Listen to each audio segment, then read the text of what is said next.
Tunaona wakina Ola Tuga wameamua kuvamia kambi ya Osman, na wakati Osman mwenyewe akuwepo.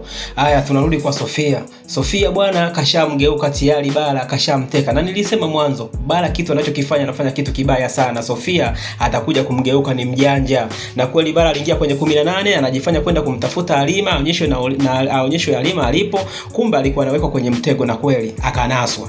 Unaona, huo mpango walipanga na yule mwenzie yule askari wake yule Lasto ndiye aliyefanya mpango huo. Lakini bahati nzuri wakina Holani wanapata taarifa kama bwana Sofia katekwa, anaamua kuja. Sasa wanaamua kuja na kikosi chao, wanakuja kumkomboa. Niyo ndo bahati yake walioipata, vinginevyo aise Bara angekipata cha mtema kuni. Hapo unaona wanapambana, tena wanapambana vibaya mno, wanapambana vibaya sana. Unaona mapanga yanalia hapo, kila kitu nini, lakini sasa walizidiwa nguvu mbele ya Holani. Walizidiwa nguvu vibaya mno, walitandikwa sana. Mwisho wa siku wakaweza kumkomboa Bara. Bara alikombolewa. Unaona Lasto jinsi anavyochezea kipigo mwenyewe mpaka anatepeta chaka chaka nyaka nyaka, yani anavyopewa kipigo. Basi Sofia unaambiwa ana mind sana kuona Bara anaokolewa.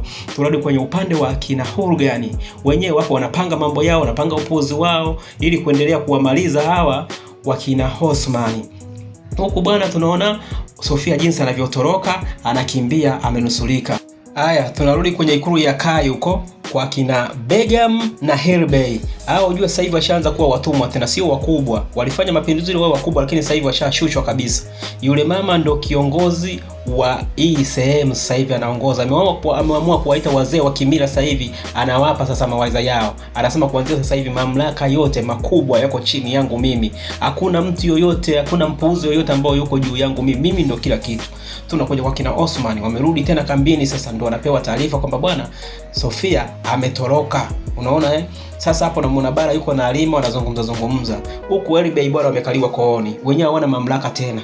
Haya, huko tunamuona Aladini akiwa na mke wake Gonja. Kuna sehemu wameenda wanafanya shughuli zao za kispy wenyewe. Kuna mambo fulani walitumwa, shughuli zao walizitumwa kwenda kujifanya wao ni wafanya biashara. Unaona? Kuna vitu fulani tunajua kwenye Osman inabidi watu wanatumia akili sana, sio miguvu. Hapo tunamuona Bara akiwa na Osman. Na Osman anampa taarifa za kwamba Sofia ametoroka. Osman anaanza kumcheka na kama mimi nilikwambia, lakini nilikwambia bwana yule atakuzidi akili, yule tummalize mapema, wewe ukakataa. Unaona kilichotokea sasa, mpaka anaamua kukutoka na kuzidi uja. Tusimalize utamu. Kwa mara nyingine tufuatilie ile inayokuja, tutakuwa pamoja. Ciao.